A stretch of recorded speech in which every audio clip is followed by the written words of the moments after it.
രാജ്യം മൂന്നാം ഘട്ട വിധി എഴുതുകയാണ്. ഇന്ന് 93 മണ്ഡലങ്ങളിലാണ് ഇന്ന് വോട്ടെടുപ്പ് നടക്കുന്നത്. നമുക്ക് ഇന്ന് വിധി എഴുതുന്ന ഏറ്റവും ധനികരായ സ്ഥാനാർത്ഥികളെയും അതോടൊപ്പം തന്നെ ഏറ്റവും പാവപ്പെട്ട സ്ഥാനാർത്ഥികളെയും ഒന്ന് പരിചയപ്പെടാം. ഇനി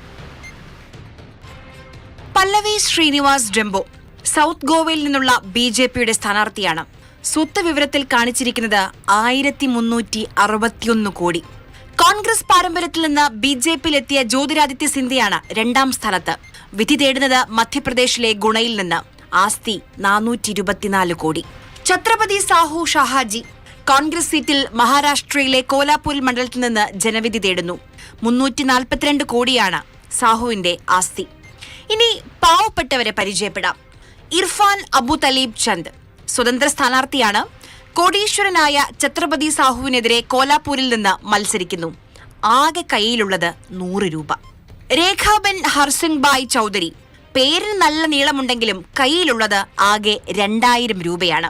മത്സരിക്കുന്നത് ഗുജറാത്തിലെ ബർദോളിയിൽ നിന്ന്.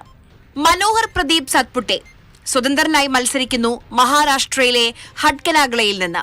കീശയിലുള്ളത് വെറും 2000 രൂപ. നമ്മൾ വിചാരിക്കും ഈ 100 രൂപ കൊണ്ട് ഈ തെരഞ്ഞെടുപ്പിൽ എന്ത് ചെയ്യാനാണെന്ന്.